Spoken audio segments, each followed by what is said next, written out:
কেমন আছো তোমরা সবাই? সোনায় সংসারে তোমাদের অনেক অনেক স্বাগত। এখন আমরা আছি মিশন স্যান জুয়ান ক্যাপিস্ট্রানোতে, যেটা ক্যালিফোর্নিয়ার অরেঞ্জ কাউন্টির ছোট্ট একটা শহর স্যান জুয়ান ক্যাপিস্ট্রানোতে রয়েছে। আমি আগের ভিডিওতে মিশনের কিছুটা অংশ তোমাদের দেখিয়েছি, সেখানে তোমরা গির্জা, বাগান, সংগ্রহশালা এই সমস্ত কিছু দেখেছো। চলো বাকিটা আজকে দেখব। আগের ভিডিওতে যে গির্জাটা দেখেছিলাম তার পাশেই রয়েছে এটা। আমি তো প্রথমে দূর থেকে ভাবলাম এটা কোনো শিব মন্দির হবে নাকি, ওই ঘণ্টাগুলোকে দেখে। আর এখানে দেখো একটা সুন্দর ওয়াটারফলস রয়েছে, কিন্তু শিব মন্দির না হলেও এটাও একটা পবিত্র স্থান, কারণ ঢোকার সময় তোমরা নিশ্চয়ই দেখেছো ক্রুশ চিহ্ন রয়েছে, আরও রয়েছে মাথার উপরে চারিদিকে। সুতরাং এটাও যীশু খ্রিস্টের একটা পবিত্র স্থান। আমার এখন মনে হচ্ছে যে ওই ঘণ্টাগুলোকে একটু বাজাই, সামনের ঘণ্টাটাই, কিন্তু ওইখানে উঠে পড়লেও ওই যে উপরগুলো রয়েছে অত দূরে হাত একদমই যাবে না, দেখে হয়তো মনে হচ্ছে কাছে, কিন্তু ওটা অনেক উঁচুতে রয়েছে। চলো এবার বাকি জায়গাগুলো একটু ঘুরে নিই। দেখো দুর্গের মতো আবার এইটা কি এত বড় বিল্ডিংটা, ছোট ছোট দেখো জানালাও রয়েছে, এই দেখো ছোট্ট ছোট্ট জানালা, কিছুটা দেওয়াল দাঁড়িয়ে রয়েছে, বাকি সব ভেঙে পড়েছে দেখো। চলো এই দিকটাই একটু যাই। বাহ, এদিকে দেখো কি সুন্দর ফুলের বাগান রয়েছে, এই পুরো কমপ্লেক্সটা জুড়েই ফুলের বাগান রয়েছে, আর তার সাথে আকাশটাও দেখো মন ভরিয়ে দিচ্ছে। এই মিশনটা কেবল একটা ঐতিহাসিক স্থানই নয়, এটা সাংস্কৃতিক ঐতিহ্যেরও প্রতীক। ক্যালিফোর্নিয়ার মিশন সিস্টেমে 21টা মিশন স্থাপিত হয়েছিল, আর তার মধ্যে এই মিশন স্যান জুয়ান ক্যাপিস্ট্রানোটাই সপ্তম মিশন হিসেবে পরিচিত। এই যে এখন চলে এলাম সেই অরিজিনাল চার্চের কাছে, যেটা গ্রেট স্টোন চার্চ নামে পরিচিত। এটা একটা বিশাল পাথরের তৈরি গির্জা, আর এই চার্চটা তার ঐতিহাসিক এবং আর্কিটেকচারের অসাধারণ নিদর্শন। 1806 সালে এটা তৈরি হয়, আর তারপর থেকেই এটি মিশনের সবচেয়ে বড় আর সুন্দর ভবন হিসেবেই পরিচিত। এই চার্চটি তৈরি হতেও 9 বছর সময় লেগেছিল। এটি ক্রুশ ফর্মে ছিল, মানে ওই জেসাসের যে ক্রুশ আকার সেই রকম, দেখো কি সুন্দর দেখাচ্ছে। আর তৈরি হয়েছিল খ্রিস্ট ধর্মের প্রতীক হিসাবে। তারপর 1812 সালে ক্যালিফোর্নিয়ায় একটা ভয়াবহ ভূমিকম্প হয়, আর সেই ভূমিকম্পেই এই চার্চটার প্রধান গম্বুজটাই ধসে পড়ে, আর সেই ধ্বংসস্তূপের নিচে চাপা পড়ে বহু মানুষ প্রাণ হারান। সেই সময় থেকেই এই গ্রেট স্টোন চার্চটি একটি ধ্বংসাবশেষ হয়েই দাঁড়িয়ে আছে। দেখো কি বিশাল আকারের এত বড় চার্চটা। আর এখানে দেখতে পাবে একটা দরজা রয়েছে কাঠের, সেটা আবার বন্ধ রয়েছে, এই যে এই দরজাটা। আর পাশের দেওয়ালগুলোতেও ছোট ছোট কুলুঙ্গি মতো করা আছে চারপাশে, এই যে সব দেয়ালগুলো কিন্তু স্টোনের। আর এই পুরো জায়গাটা তো কতটা বড়, আর তার সঙ্গে চার্চটা যেন মনে হচ্ছে দোতলা বাড়ির সমান। কি সুন্দর লাগছে কি বলবো। আগের ভিডিওতে আমি তোমাদের দুটো চার্চ দেখিয়েছি, একটা নতুন তৈরি হয়েছে আর একটা সংগ্রহশালার সাথে রয়েছে, আর এটা একটা কি অসাধারণ দেখাচ্ছে।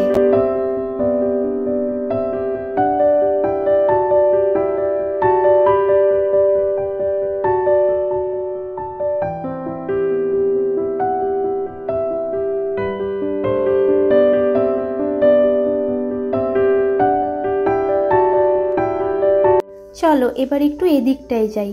বাহ, এখানে দেখো কি সুন্দর একটা পুকুর রয়েছে, ডিজাইন করা, আবার এটাও আমাদের কাছে একটা বিশেষ আকর্ষণ। আবার এতে দেখো কত ফিশ কই রয়েছে, এগুলো সবই কিন্তু কালারিং কই মাছ।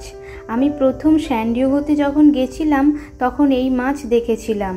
আর তার সঙ্গে দেখো পুকুরে ভেসে বেড়াচ্ছে কত পদ্ম পাতা, আর দেখো ইয়েলো কালারের ছোট ছোট পদ্ম ফুলও ফুটে রয়েছে, যেটা বাগানের সৌন্দর্যটাকে আরও বাড়িয়ে তুলেছে। আর চারপাশে রয়েছে নানান ধরনের গাছপালা, ফুল গাছ, যেমন গোলাপ, জেসমিন, ল্যাভেন্ডার, যা পুকুরের পরিবেশটাকে আরও মনোমুগ্ধকর করে তুলেছে, চারপাশটাকে একদম সুগন্ধে ভরিয়ে তুলেছে, যা আমাদের মনকেও প্রশান্তি দিচ্ছে।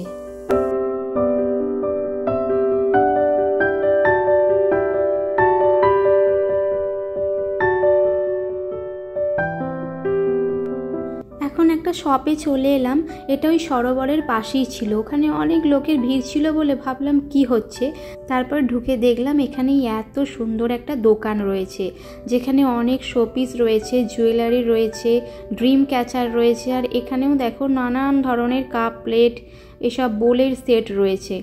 খুবই সুন্দর একটা জায়গা, অনেক যে আগেকারও কিছু কিছু জিনিস রয়েছে। আর এখানে দেখো একটা জেসাসও রয়েছে, ঘুমিয়ে আছে। মোট কথা এখানে স্থানীয় ইতিহাস এবং সংস্কৃতির সাথে সম্পর্কিত জিনিসপত্র রয়েছে। এখানে স্থানীয় কারিগরদের হাতের তৈরি গহনা, পোশাক আশাক, বই, এই সমস্ত কিছু রয়েছে। এখানে দেখো কত কয়েন্স রয়েছে, এগুলো সবই ঐতিহাসিক এবং স্মারক মুদ্রা। এগুলো মিশনের ঐতিহ্যের প্রতীক। আর এই সমস্ত মুদ্রাগুলো কেবল এই আশপাশের দোকানগুলোতেই পাওয়া যায়, আর সেরকম কোথাও পাওয়া যায় না। দেখো কত সুন্দর লাগছে, কাউকে গিফট দেওয়ার পক্ষেও বেশ ভালো এগুলো।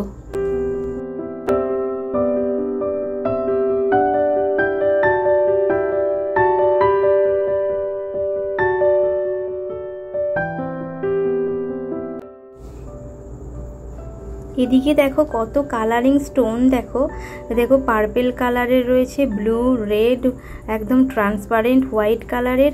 এগুলো যেন একদম হীরের মতো মনে হচ্ছে, কি সুন্দর চকচক করছে। এগুলো বাড়ি যাওয়ার সময় কয়েকটা নিয়ে যাব। এটা দেখো একটু হালকা পিঙ্ক কালারের, কি যে ভালো লাগছে কি বলবো, যেন মনে হচ্ছে সাপের মাথার মণির মতো সব চকচক চকচক করছে।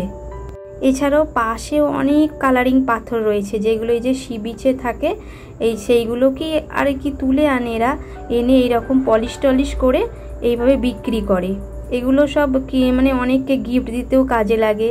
এই যে কি সুন্দর দেখাচ্ছে, জহরের মতো। ওই শপটা থেকে তো বেরিয়ে চলে এলাম। এখানে দেখো রাস্তা, এটা ক্রস করে আমরা ওপারে যাব, ওখানেও অনেক দোকান আছে, সেগুলো একটু ঘুরে ঘুরে দেখে নেব।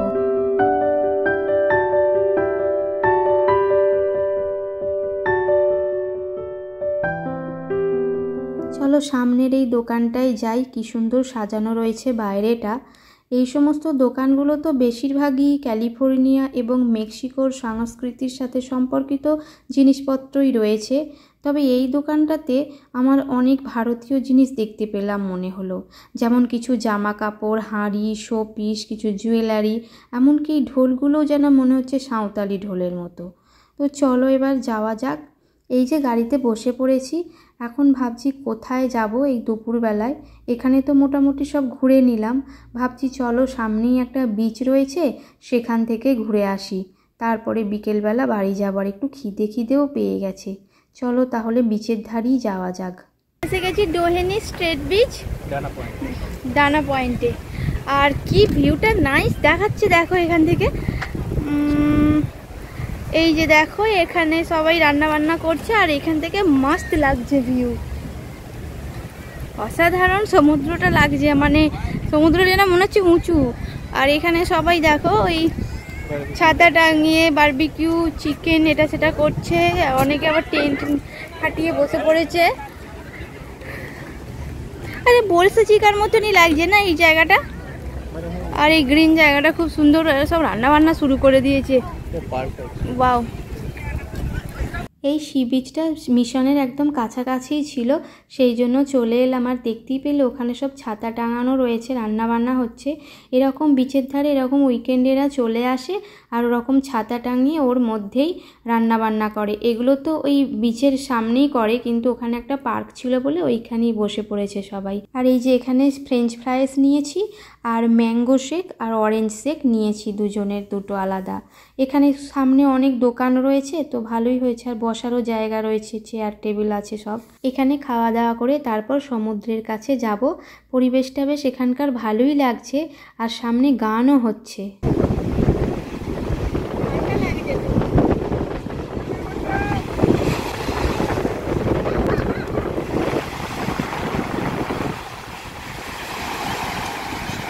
তো প্রশান্ত মহাসাগরের এই যে বিচটা, এর নাম হচ্ছে ডোহেনি স্টেট বিচ, আর এটা রয়েছে ডানা পয়েন্টে। আর দেখতে পাচ্ছ হাতে করে সব বোট নিয়ে আসছে, ওরা জলের মধ্যে দূরেও দেখতে পাবে সব সার্ফিং করছে। আর এর কাছাকাছি একটা জায়গা আছে, সেটা হচ্ছে ডানা পয়েন্ট হারবার। সেখানেও নৌকা ভ্রমণ, তারপরে তিমি দেখার ব্যবস্থাও রয়েছে।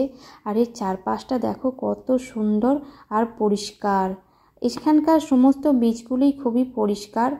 আর অনেক বিচ আছে এখানে, অনেকগুলো দেখেও নিয়েছি আমি, আর তার মধ্যে এটাও একটা নতুন লাগলো।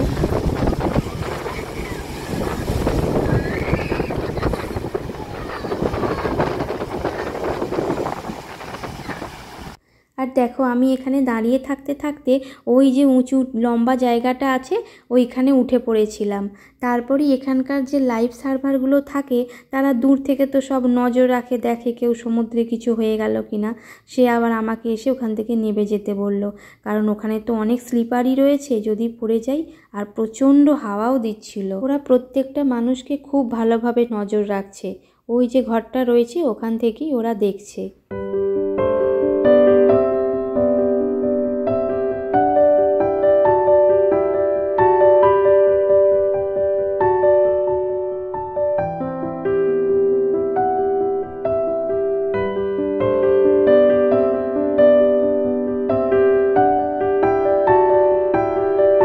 এই সমুদ্রের ধারে দেখতে পাবে কত কালারিং পাথর রয়েছে। আমার মনে হয় এই সমস্ত পাথরগুলোই বেছে বেছে ভালো করে পলিশ করে দোকানে ওরা সেল করছিল। আর আমরা তো পুরী দীঘায় যখন যাই সেখানে তো অনেক শামুক, ঝিনুক এই সমস্তই দেখতে পাই। আবার লাক্ষাদ্বীপ, আন্দামানের ওখানেও অনেক কোরাল পাওয়া যায়। আর এখানে দেখো কত কালারিং পাথর। তাহলে চলো ভিডিওটা এখানেই শেষ করছি। দেখা হচ্ছে নতুন একটা ভিডিওর সাথে। ভিডিওটা ভালো লাগলে অবশ্যই লাইক, কমেন্ট এবং চ্যানেলটিকে সাবস্ক্রাইব করে নিও। টাটা।